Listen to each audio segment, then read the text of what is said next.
Okay, so to cover 27, for this chapter, it just covers some renal disorders. It's not a lot of information. As you can see, the PowerPoint is pretty short.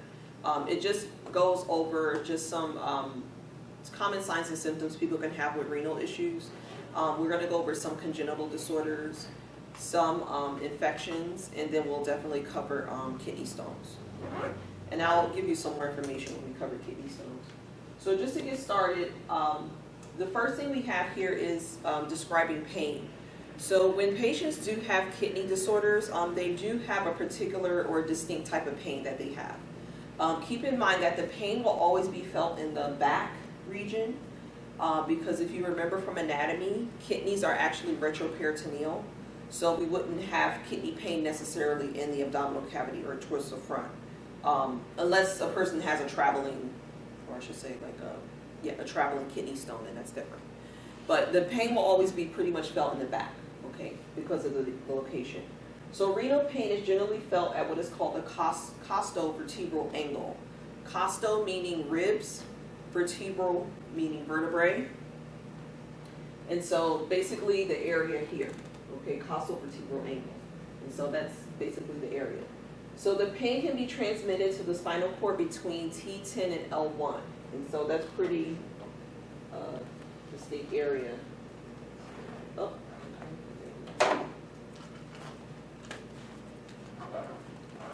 I'm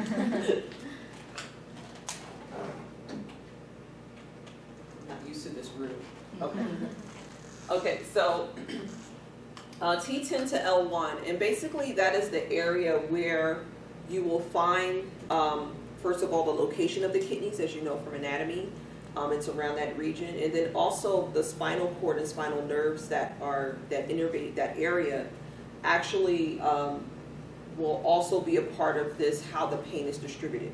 Okay, so because of that location, these patients can sometimes have the spinal nerves of T10 to L1 actually they have a section that innervates the skin, or what we call dermatomes, and they'll have pain that is felt throughout the dermatomes of T10 to L1. So let me just go back to the picture. So if you look at this picture here, so T10 to L1, so that's the region here in the back, okay, towards the lower back. And what happens is, you guys have heard of sometimes when people have kidney issues that they'll have what is called flank pain, or pain that wraps around the front.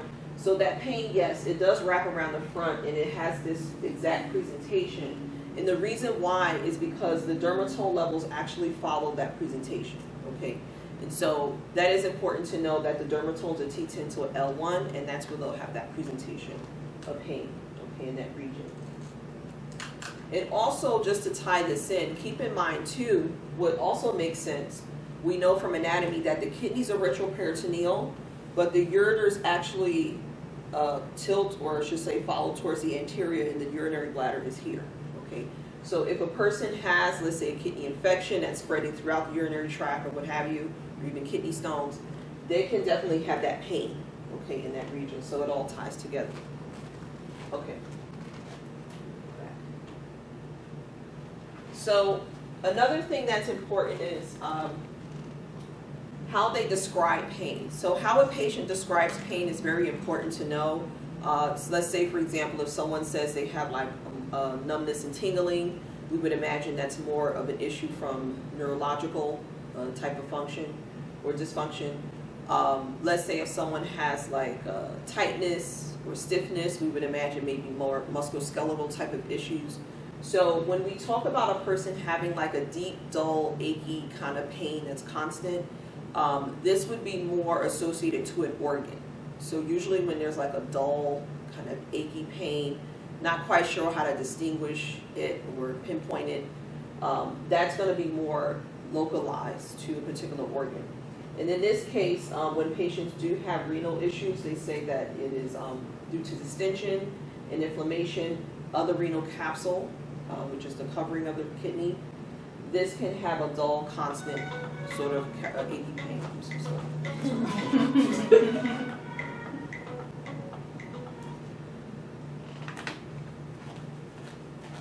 Okay.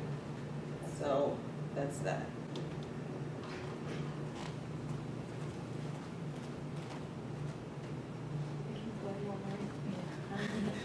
Now this slide, I kept it here, but I really don't have a lot of questions about this. So as you know, for this week's lecture, week 5, we had our midterm, and then we're covering 27 now, then we did 31 and 33.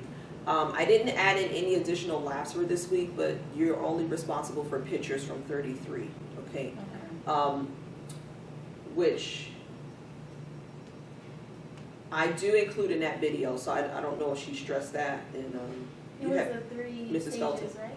Yeah, the 3 stages of the prolapse, and then also the tilt. I don't know if she went over that in detail. She talked about it, but she didn't say like it was going to be on. Okay, so I'll put that in the email. So I'll just so just to confirm, there's no. You met up on Wednesday, and I. Okay, good. Tell me. Okay, so just to confirm, there's no labs, but just those 2 sets of pictures. That's all. Okay. So if I was including labs, I probably would include different portions of urinalysis. You guys probably know this already a little bit from physiology. Just kind of knowing some things that are abnormal in urine. So we know that we don't want to see a person have like blood in urine, white blood cells, like proteins, glucose, things like that. So we know that those things are not normal to have in the urine. Even sometimes they test for in the urine nitrates, which are indicative of if a person has a bacterial infection, and in particular E. coli.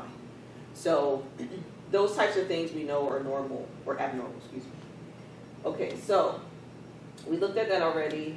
Now, there are some diagnostic tests that are important also when distinguishing kidney diseases.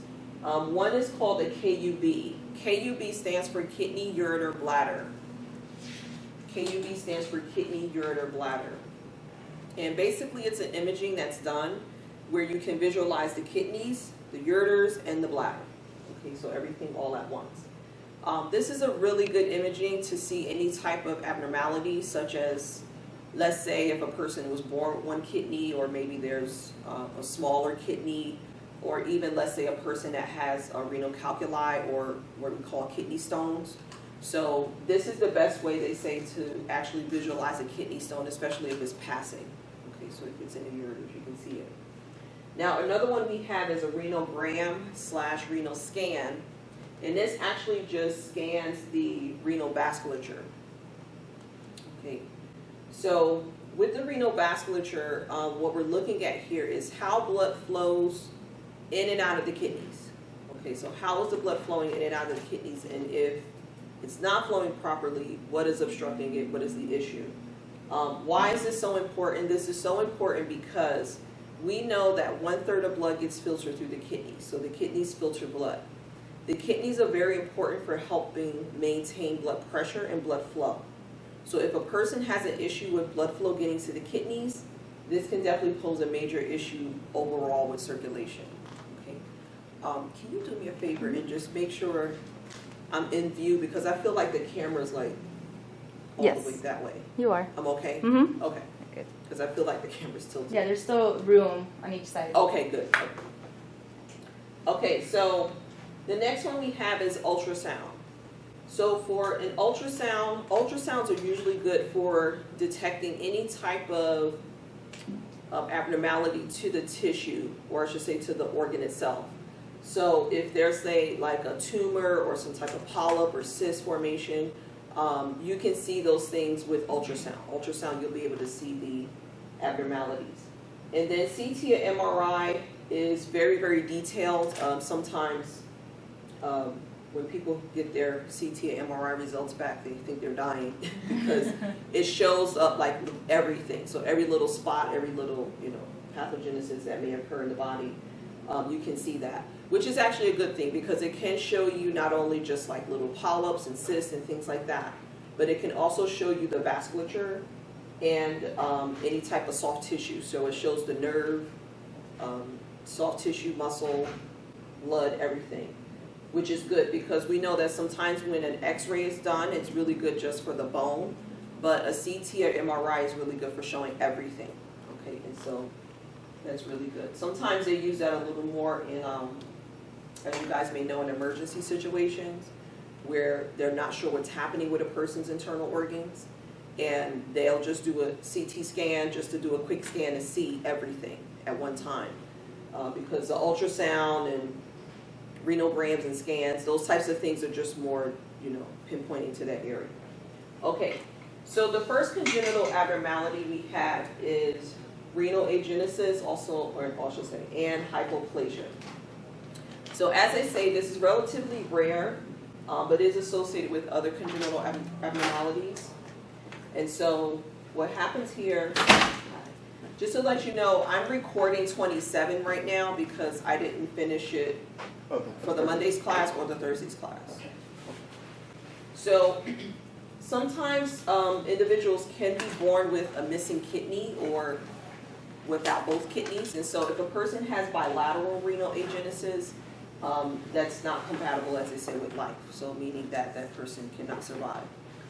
However, can a person survive with one kidney? Yes. Okay, and so that is possible. And I think I told you guys that had this lecture. When I used to teach anatomy and physiology at another school, we used to do the cat dissection. Here they do the piglets. And we opened up one of the cats, and one of the cats actually had one kidney. So sometimes people can just be born that way. And what happens, that one kidney can definitely take up all the function, okay, of what needs to be done. However, the kidney will go into what is called a compensatory hypertrophy. So that kidney will be very large, okay, because it's the only one that's doing the work, and it should be fine. Now, the next condition, this is also congenital. This is what is called cystic kidney disease. So these individuals are born with multiple cysts that can develop on the kidneys. Now, they don't just all pop up at one time, but usually it takes a little time to develop, and they can go back and forth. However, this unfortunately can cause a lot of cysts to develop, not only within the kidney, but just imagine the nephron, disrupting the nephron, which can therefore disrupt how urine is formed. So it can disrupt urine formation and flow. And so this can be localized to one area, or sometimes it can affect both kidneys, so it just depends on how aggressive it is. So it is both autosomal recessive and dominant. And then the issue here is that the more cysts that these patients develop, they're going to at some point lead to kidney failure, okay, and definitely will need dialysis or transplantation. So that's the issue there. Now we have benign renal neoplasias. Not as common as maybe the cystic or sometimes the malignant neoplasias, but the symptoms do depend on the size. Sometimes people can have benign little tumors develop. They're usually asymptomatic until they become large. So just imagine if you have one little small tumor, it may not disrupt much of anything. However, when you get a larger tumor, now that's going to take up a lot of space in the functional portion of that kidney. So it's probably going to take up space in the nephron and cause a lot of issues there. So it can get large enough to where these patients can have a palpable abdominal mass. So you guys will most likely go over this in patient assessment, but when you're feeling for the kidneys, it's almost like you're squeezing. Okay, so you're feeling here, but also in here as well. So you'll feel that a mass that's there. So normally you can't feel the kidney unless the person's really thin and you can kind of get in there. But normally you don't feel it, but if you feel the kidney, then you'll know that that's definitely a mass. Okay, that's there. Hematuria, so blood in the urine, and flank pain. Okay, so they can also have that. So usually it's diagnosed with renal ultrasound, okay, or CT scan to actually see these tumors that are there. And nephrectomy is rates a treatment of choice, so they can just remove those tumors as they need to. Okay. So renal cell carcinoma. This also is sort of, well, I don't want to say congenital, but it does have genetic predisposition. So like with most cancers, sometimes it does have a genetic predisposition. This is definitely, as it says, a carcinoma, so this is a malignancy. Risk factors, yes, can include smoking, just like everything else, and obesity. It is usually asymptomatic until it gets advanced. So again, just kind of like the other one that we just went over, if it's small, even though it's malignant, it may not cause much of an issue because it's not taking up much space in the kidney. But as it gets larger, it will take up a lot of space in the kidney, causing issues. So these patients can present, S/S is for signs and symptoms. So signs and symptoms that include CVA. CVA, I know you just came in, but that stands for costovertebral angle. So that's just abbreviated for costovertebral angle, which is here. Okay, so they'll have tenderness here in the back. And Just location. yeah, it's just a location. So costovertebral is the rib where the ribs and vertebrae meet, that area. Hematuria, blood in the urine, and palpable mass. Okay, so they'll be able to feel that mass.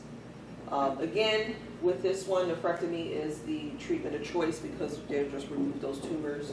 However, if it does metastasize, obviously that patient will need chemotherapy and other treatments as well.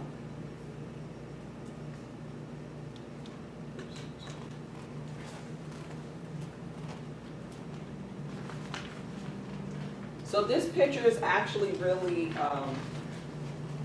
nice because it shows you the stages, okay, and what is actually happening with the stages. So here's a stage 1 where the tumor is within a capsule, okay? So it's well encapsulated, which is actually a good stage to be in for treatment and trying to hopefully get to a complete remission. So if you have a tumor that's well encapsulated, which kind of has some characteristics of benign, that means that this can maybe be treated with maybe radiation or some sort of local treatment. Okay. Now, when you look at stage 2, the tumor now is invading the pararenal fat, okay, which means that you see how it's larger now. It's actually now starting to expand out into neighboring tissue. That's not a good sign. Stage 3, as you can see, now the tumor extends into the renal vein and the renal lymphatics. So now we know if we're now extending into vasculature in the lymphatic system, we know that that tumor is on its way to metastasize. Does that make sense? Okay. And then stage 4, this is the metastasis, okay, that can occur. So they're showing you not only can this metastasize to the other kidney, it can metastasize to the lungs, the heart, the liver, and the pelvic bone. Okay, so it can metastasize multiple areas.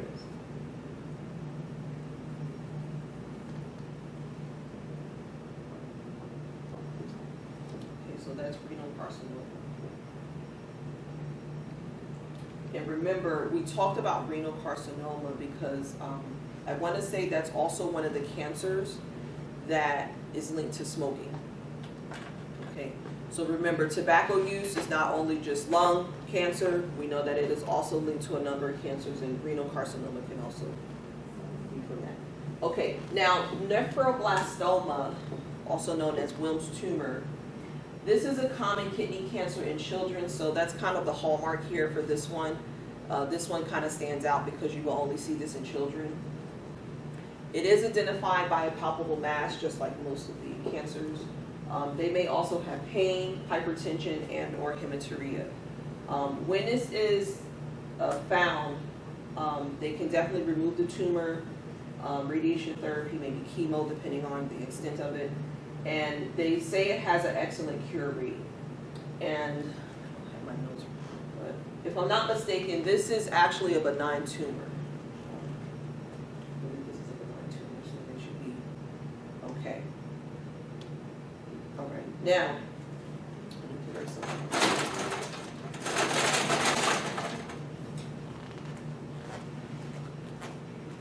So the next thing that we're going to get into, which is probably, I would say, one of the most common urinary or renal condition that you'll see, which is called acute polynephritis. That's just a term basically for kidney infection, okay? So an acute kidney infection. This is an infection of the renal pelvis and the parenchyma, which is the functional tissue of the kidney. Now, before we get into that, they say that this is usually due to an ascending urinary tract infection. So before we get into the details of this, we have to go over how does this infection happen here and travel all the way up to the kidneys, okay, because that's what happens. So let's go over two terms that I want you to know. One is called urethritis, and then we have cystitis. So urethritis is inflammation of the urethra. So urethritis is inflammation of the urethra. Cystitis is inflammation of the urinary bladder. Cystitis is inflammation of the urinary bladder. So what happens here, a person will start off with a urethritis, it will travel up and now cause a cystitis, and then from a cystitis it will travel up and now cause this polynephritis. Okay. So let's talk about some possible risk factors, first of all, of how this can even happen. So what are some risk factors do you think that can cause a person to have an infection in the urethra, okay, and now cause this type of situation? Like a catheter? Okay, very good. So if your patients have catheters, okay, it is a possibility that they may have a potential to develop an infection in that area, now leading to this. Okay, very good. What else? Intercourse? Sexual intercourse, very good. So sexual intercourse, keep in mind that bacteria, okay, whether STD related or whatever, that can definitely now cause this infection in that area. And also don't forget hygiene, okay? And when we talk about hygiene, yes, most of the times people say, okay, for females, wiping in the right direction and things like that. But also keep in mind some of your geriatric patients, sometimes the hygiene is not, what it used to be. And so sometimes they're a little more prone to getting infections in that area. So usually people, wonder why does grandma and grandpa always have a UTI? Because of the hygiene, and then on top of that, if they're in a nursing home facility or whatever, they're somewhat immune compromised anyway, so it's harder for them to fight infections. Also, don't forget your transient patients. So if you have patients that are homeless and don't have the proper facilities to bathe and things like that, they're going to be a little more at risk for UTIs. So it's important to know that. Most of the times when people have a lower urinary tract infection or UTI, most of the patients will just kind of pre-treat or self-treat. And usually, how do people pre-treat or self-treat this themselves? Antibiotics? No, by themselves, before they go to the doctor. Sometimes people know they have this going on and they say, oh, I know what to do.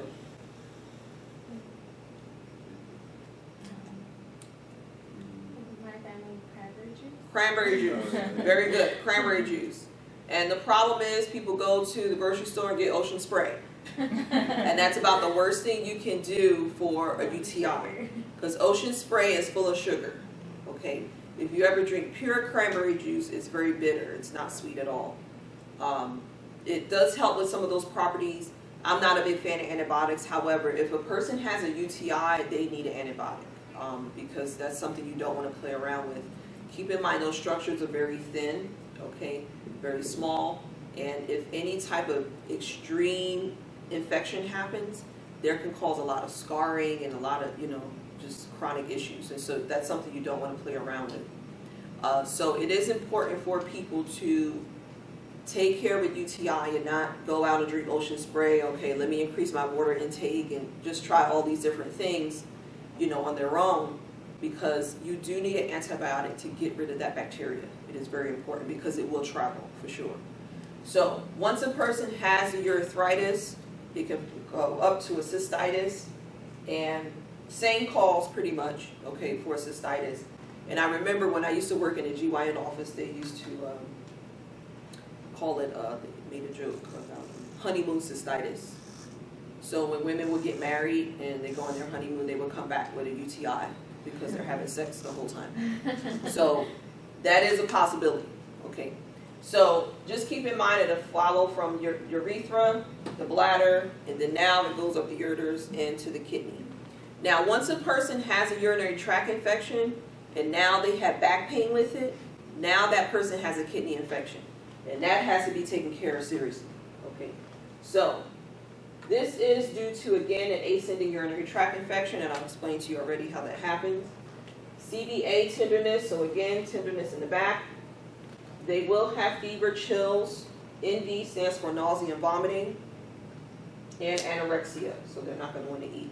So they will definitely just be overall ill, okay, from this infection. Presence of white blood cells, and this should be promptly managed with antimicrobials, okay, extremely important because the longer that infection goes on in the kidney, it can cause definitely damage, okay, so that's something that needs to be taken care of. So this is a picture, this is a nice picture showing you the ascending infection, and I explained to you how that happens and travels up. But then they also show you there's another way it can develop already in the bloodstream. So let's say if you have a patient that's septic, okay, is it a possibility that that infection can just kind of hit to the kidneys? Yes, okay, because we know that blood flows, okay, through the kidneys, a good amount of it to filter. So it is a big possibility they can get a kidney infection just from already being septic. And one thing I just want to point out too, E. coli tends to be the microbe that's the culprit here. So just kind of jot that down just to make sure. I haven't made the test as of yet, so, but just know that E. coli is definitely one of the major bacteria that can cause this issue.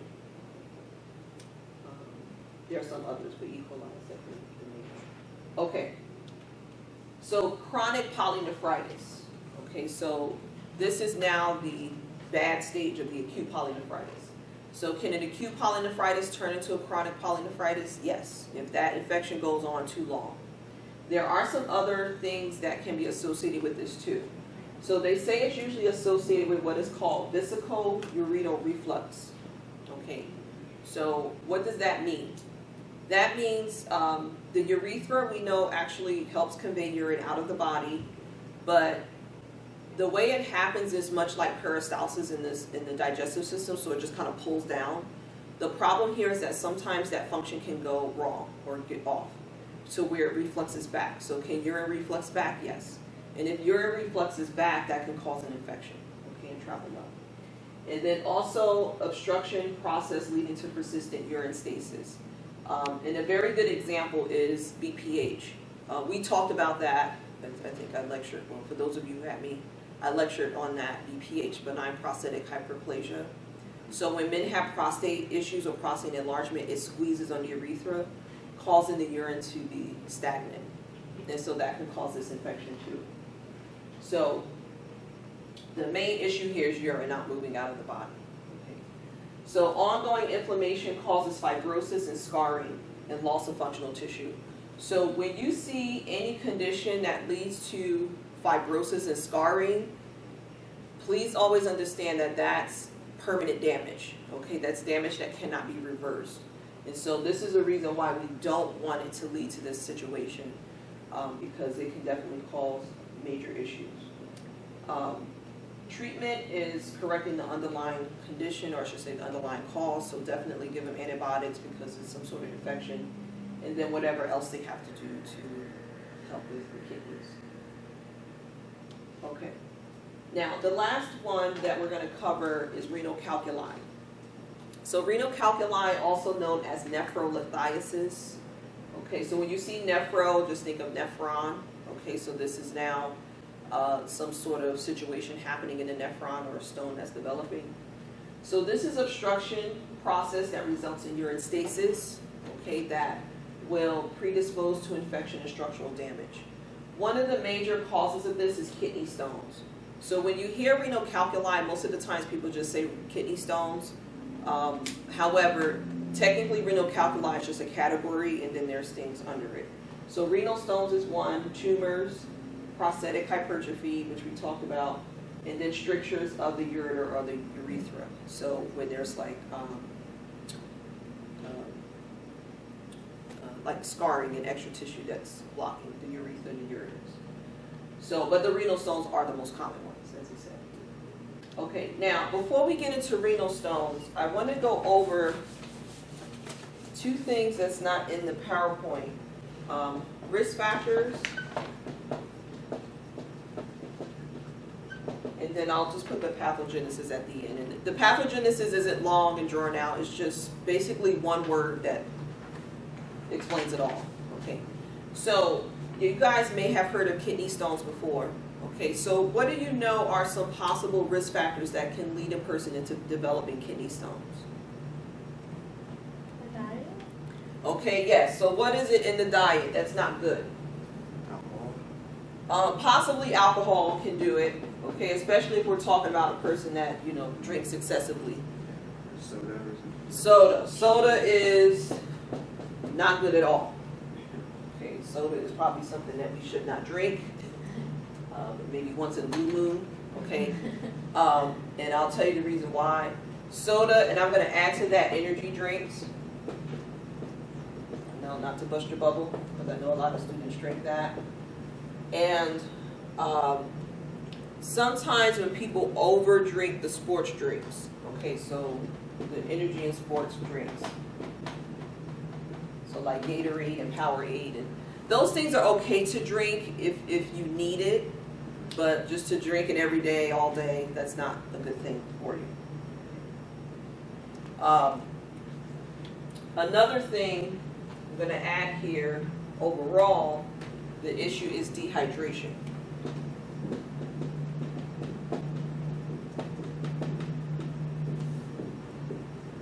And I'm going to also say increased calcium intake, because calcium is actually one of the things that are the main components of these kidney stones. Okay. And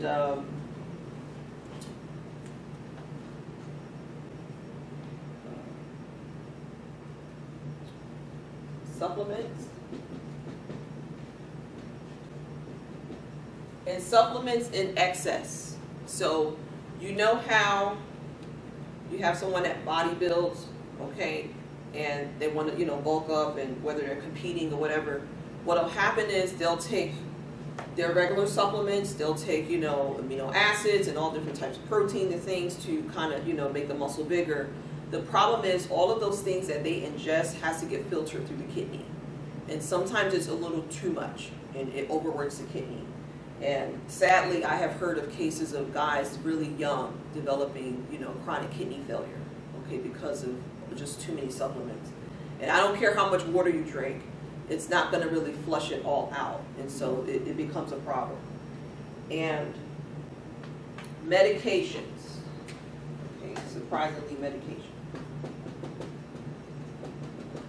And not all medications, but some medications are heavier, because when you think of meds, keep in mind that even though they're helping, they are chemicals, and so they are rich with ions. Okay, so all of that has to get filtered through the kidney as well. And one last thing is patients that have gout, and they have remember with gout they have the uric acid issue. Okay, so patients that have gout, they'll have an excess of uric acid, and that could also cause kidney stones. For the supplements, is that because it's not like organic compounds? Like it takes longer for it to break down, like a synthetic? Yeah, it's probably part of it too, like because of the composition of it. But I think it's that and the quantity, because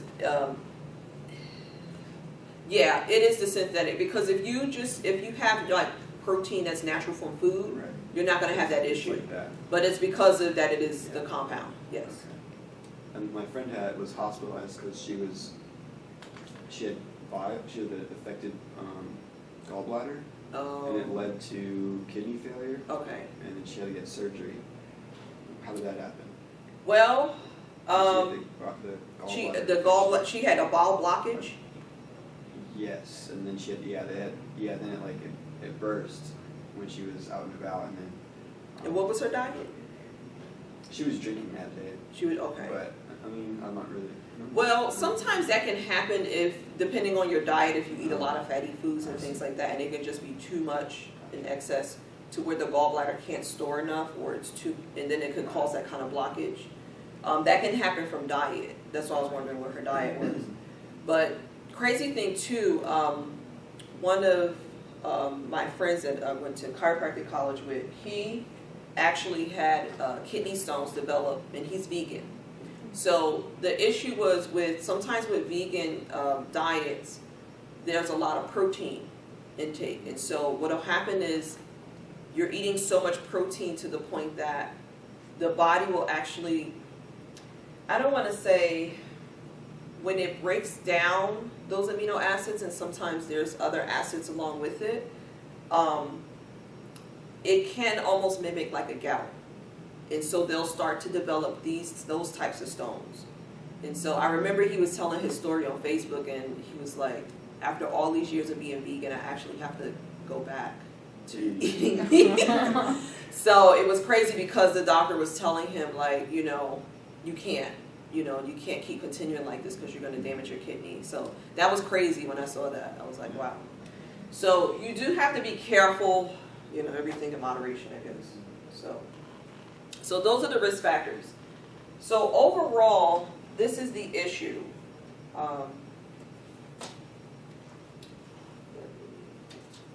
Can I erase this? Yes. Okay.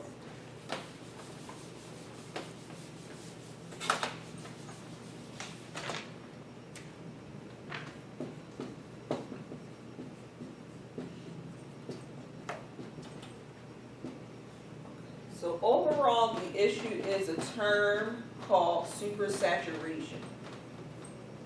Okay, and they use this term in the PowerPoint later on, but I just want to tell you now. Supersaturation. Okay, so I'll explain what that means. When the body is ready to make urine, okay, so the kidneys make urine.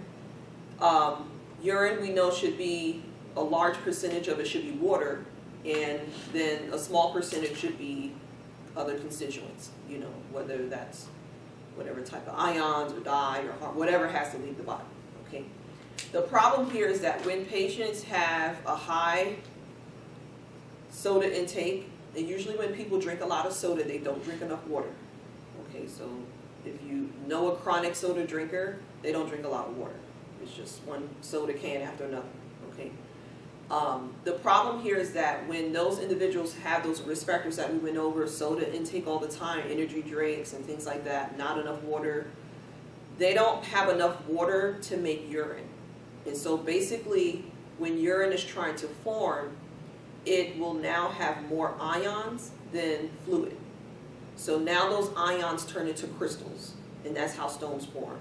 So it's very important, and I remember I used to work with a nutritionist, and she would tell her patients that drink soda, for every can of soda you drink, you should be drinking 2 bottles of water to really flush out those ions, because they stay inside the kidney and they don't all flush out completely.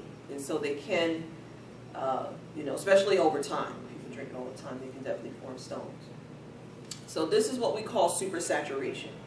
Okay, so that's the issue. Now,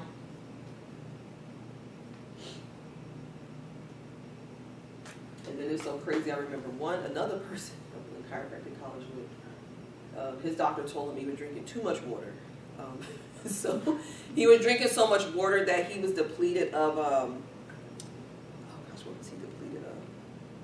Electrolytes? Yeah, he was depleted, I want to say, was it sodium? He was depleted of some electrolyte.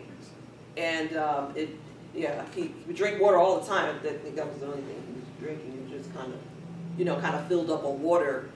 And he did a blood work, and they checked all his vitamin levels, and he was depleted of sodium or something. So, yeah, everything in moderation. Okay, so this picture just shows you different parts of the urinary tract, and basically, not to go into every detail, but just keep in mind, stones are formed in the kidney.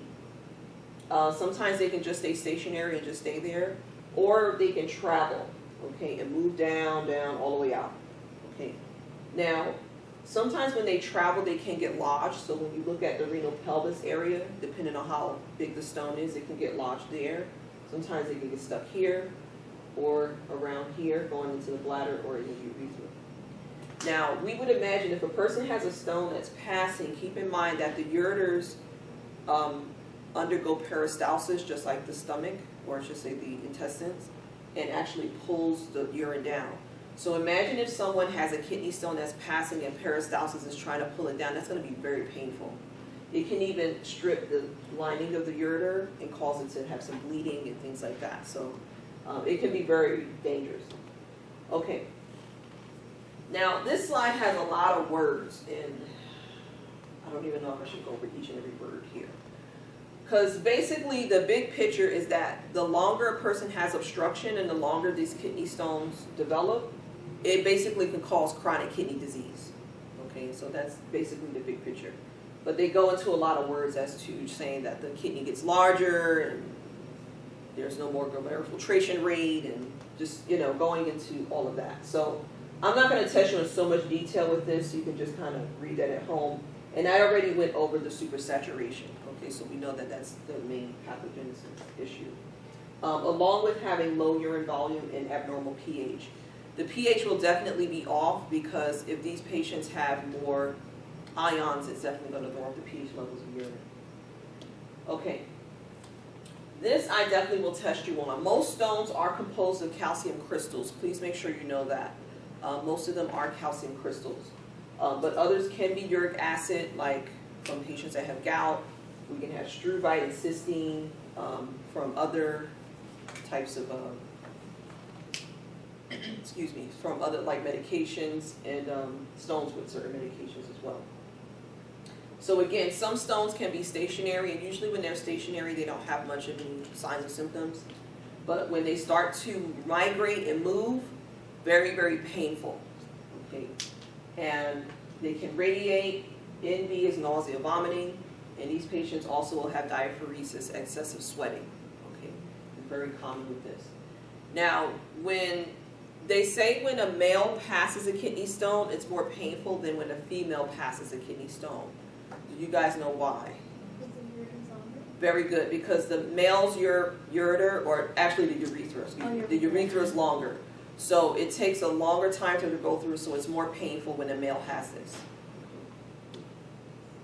So most stones do pass spontaneously, okay, which is why, again, it's very painful and more painful with men.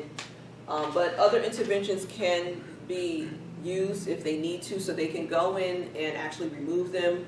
They do have medications and things that they can give to break it down a little bit. So it just depends.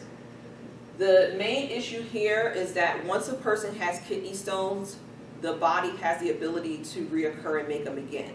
So it's very important in your nursing management to let these patients know, lay off the soda, lay off the energy drinks, try to hydrate a little more, be careful with their diet. Their dietary changes are very important because it is a high chance of it coming back. Okay. And that's it. Okay. Let me shut this off. We're done.